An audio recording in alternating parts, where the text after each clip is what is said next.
This strikes me as a major story. How have they responded? Let's see. We're going to start with Congressman Barney Frank.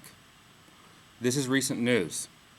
Right here is March. These aren't dated, but this is a March 2009 news, and this is the most recent.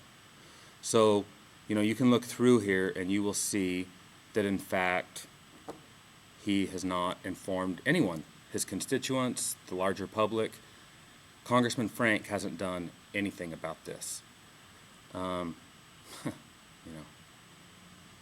about Senator Dodd?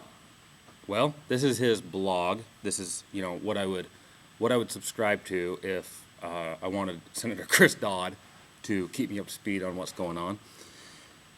That letter was dated 4/23 of 2009. So, he went ahead and congratulated the National Teacher of the Year. That apparently is something that merits attention on his blog. It's time to get tough on the credit card companies, but he's not let his constituents or anyone know about this. What about the SEC, Mary Shapiro? Well, this is their kind of blog news events thing, and this is, again, April 23rd, this happened. April 27th, equalizing opportunities. I mean, there are some here, like that, without a hint of irony, they're united in the public interest and making investors a priority. Well, okay. Let's see. They have not done anything about this yet either.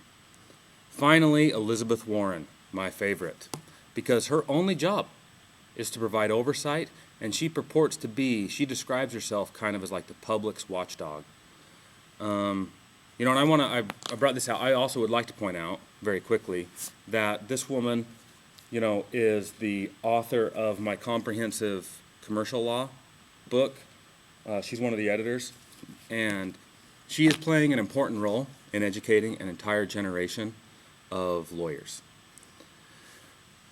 Let's see. This is, congressional oversight. So this is, and I'm stopping it at a particularly, condescending point, but this is the report that she issued for the month of April. And you can see, this is like, little old lady, white lady, wears Mr. Rogers sweaters everywhere she goes. Liberals love this woman. Liberals love this woman. You can obviously trust this person, right? She's looking out for you. She looks just like your mom. Let's see what she has to say. So the Treasury Department has designed a program to loosen up credit using the TALF, which stands for Term Asset-Backed Securities Loan Facility. Try saying that 3 times fast. Term asset-backed liabilities, blah, blah, blah. Who cares? It's not about saying anything fast. And the point is, she hasn't said anything at all about this yet. Those are some pretty serious accusations that Ken Lewis is making, and that the Attorney General of the state of New York is making. And none of the addressees on the letter have really done anything at all about it yet. But again, they're politicians. Elizabeth Warren is a professor, but appointed by politicians. She's probably safe, tries to be safe, conservative, doesn't want to get too far out in front. But at least we have, right? Come on. At least we have here in the United States a watchdog media, right? Right? All right, let's talk about this. So would I be asking it that way if we did? Let's start with, I thought we'd start with this one. Well, let's start with the news story that the New York Times did run. They have run one story on this. It was run the next day. And I want you to, they reported it. They reported it on the front page of the local section, the New York section, so this was not on the front page of the newspaper. And as someone who has worked in media and written headlines, if I were to have written a headline for that, it would have maybe been something like this: Government extorts Bank of America.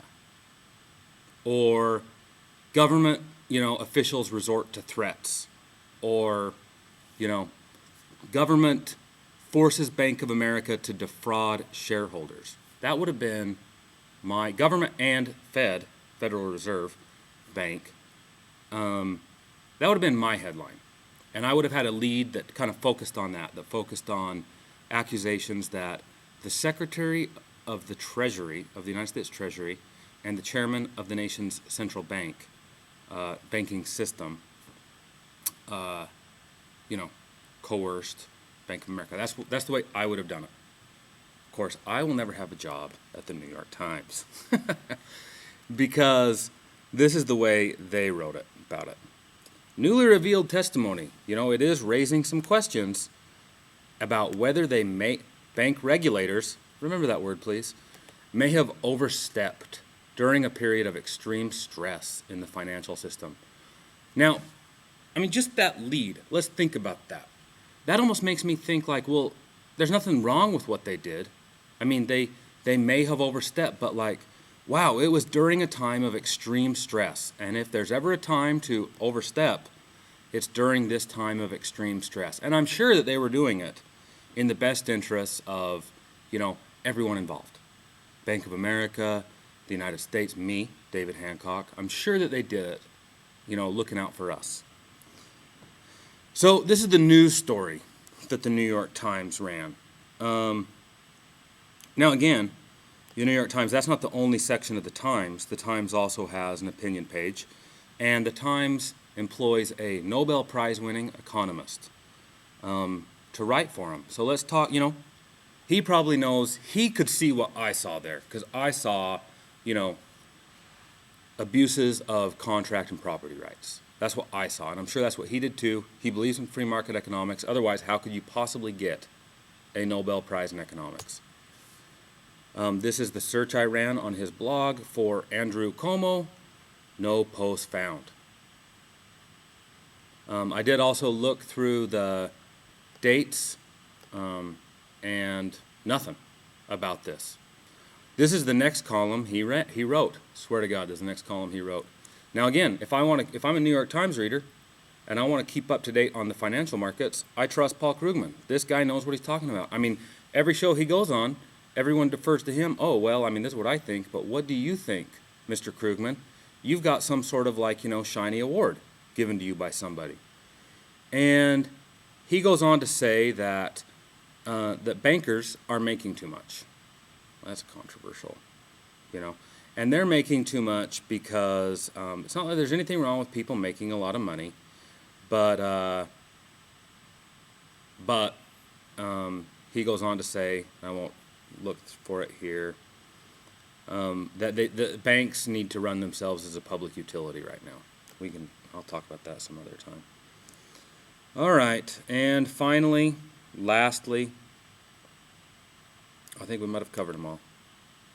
Oh, I chose this one just because without a hint of, irony. Again, these people have no sense of irony. A crack in the wall of secrecy. Good, we need to get this stuff out in the open. Yeah, thanks, media. And this is about torture. And it, talks about the importance of the rule of law. It would be funny. It would be funny